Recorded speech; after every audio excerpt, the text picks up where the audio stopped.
From victim to voice, her journey to justice. On a crisp Tuesday morning in suburban Georgia, the sun rose like any other day. But by mid-afternoon, a woman would stare evil in the face and live to tell the tale. This isn't just a story of survival. It's the beginning of a war cry, a call to justice. A woman transformed from prey into power. This is the story of Anaya Blake, a name you won't forget, because she refused to be erased. May 9, 2023, 11:14 a.m. Lilburn, Georgia.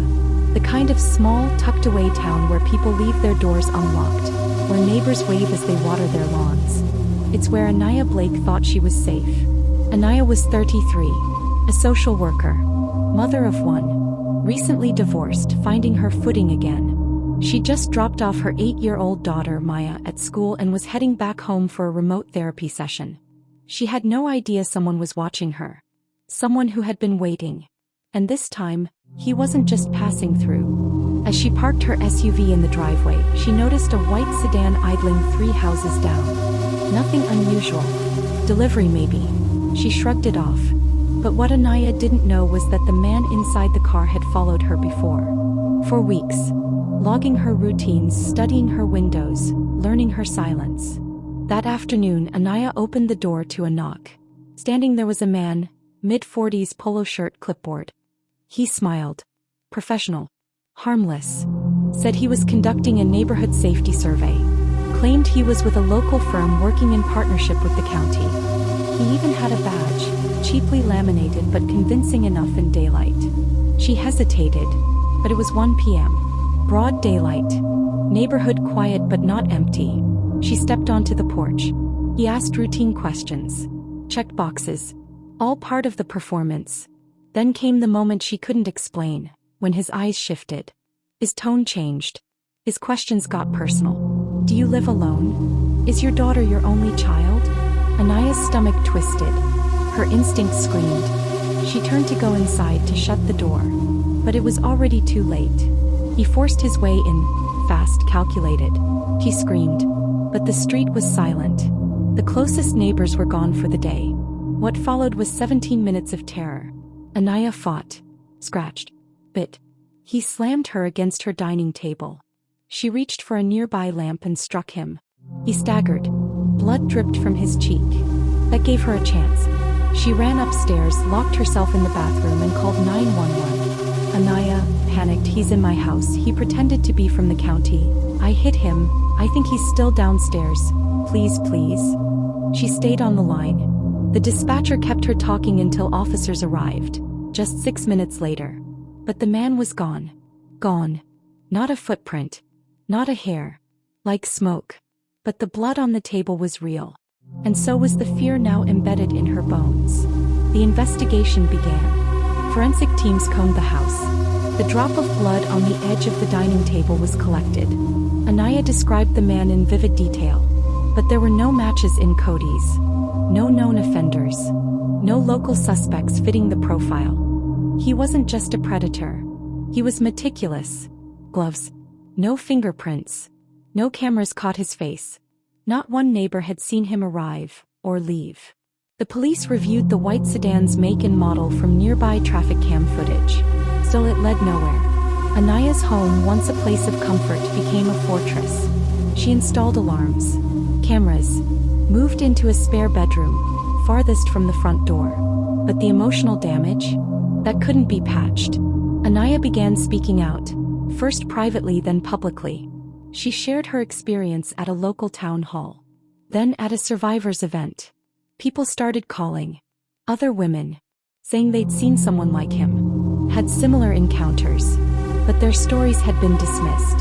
Written off. Until now.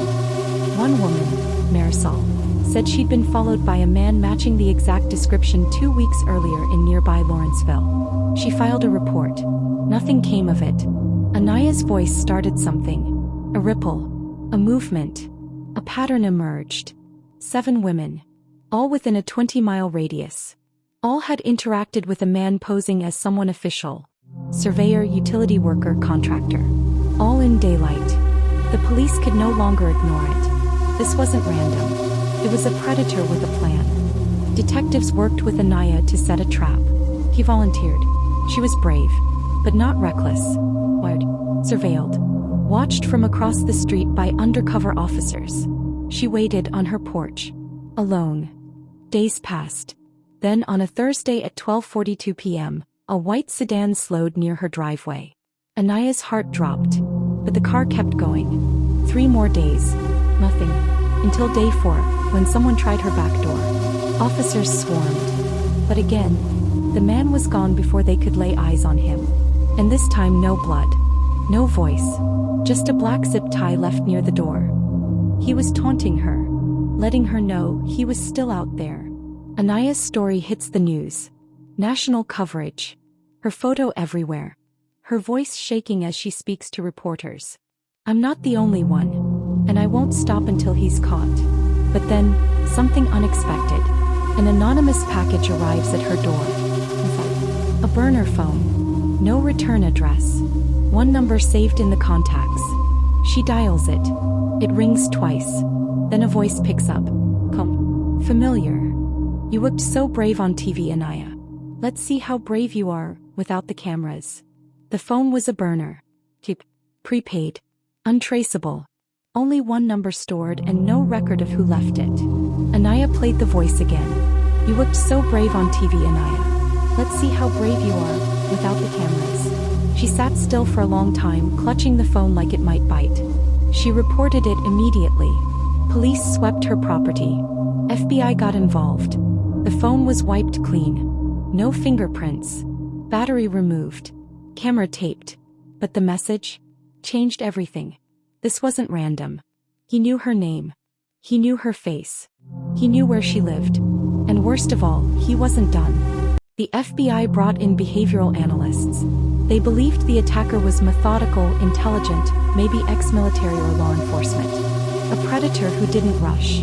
They dug deeper. Through county records. Prior home invasions. Unsolved assaults with similar MOs. Then they found a pattern. 6 years earlier, a woman in South Carolina. Similar profile. Black, mid-30s, living alone with a child. Reported an intruder posing as a cable technician. He fought back. He escaped. Case unsolved. 4 years ago, Alabama. A nurse attacked midday. Same description. Same vanishing act. He moved state to state. Every 2 years. Targeting women of color. Single mothers. Isolated homes. But Anaya asked for something bold. To speak with the victims. One of them, Patrice Holloway, had gone off the grid after her attack in 2019. But she agreed to a call. Patrice. His eyes. That's what I remember. Too calm. Like he was doing paperwork, not assaulting someone. Anaya asked, did he say anything weird? Like he knew you? Was. Patrice. Yes. He said, you think you're better than me. Just like back then. Back then. Anaya asked what that meant. Patrice had no idea. But it haunted her. The FBI pushed deeper. They reran the blood sample from Anaya's house through more databases. This time a partial match hit. A man named Caleb Monroe. Not in Cody's. But his brother was a convicted felon. Caleb had no official record. No criminal past. But something strange. He had been a student at the same college Anaya attended in 2008. Georgia Southern University. Same year. Same campus. She didn't remember him. But he remembered her. Old yearbooks. ID logs. Security camera archives. They confirmed it. Caleb Monroe had worked part-time as a tech support intern in the student center, where Anaya used to lead a campus outreach group for survivors of assault. He sat in on one of her open talks. She'd never seen his face, but his name appeared on a sign-in list. Twice. This was where it began. He developed an obsession.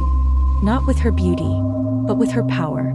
He saw her as a symbol of everything he hated. Women who spoke out, who stood up, who weren't afraid. He started tracking her online, through social media, event postings, newsletters, and when she vanished from public view during her divorce. He moved in. The FBI needed a break, and Anaya was willing to give it. They planned a live panel event in Atlanta, a women's safety summit. Anaya would headline. It would be broadcast. The message, I'm not afraid.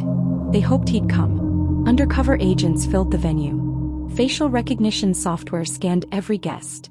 Halfway through Anaya's keynote, a ping. A man matching Caleb Monroe's profile. Hat, glasses, fake badge. He walked past security blended with the crowd. Anaya kept speaking, but she felt him. FBI watched. Followed him outside. He never went for her. Instead, he walked calmly to a gray pickup, unlocked it, and sat inside. Agents moved in. Guns drawn. He didn't resist. Just smiled. About time. Under interrogation, Caleb said very little. He denied everything. You have no proof. That house. I've never been inside. But they had the blood. They had the fake badge. They had surveillance from the women he watched. They had Anaya. He was charged with multiple counts. Attempted assault, unlawful entry, impersonating an official, stalking across state lines. Still pending.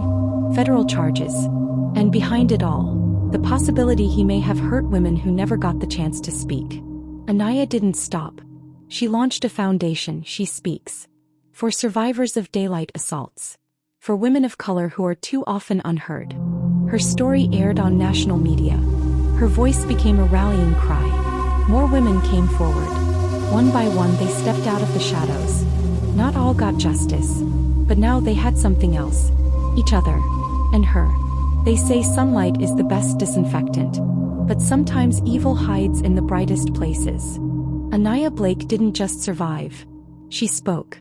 And her voice shook the silence loose for thousands more. Not every monster hides in the dark. But every survivor has the right to rise in the light. Thank you for listening to Hope in Shadows. We'll see you next time.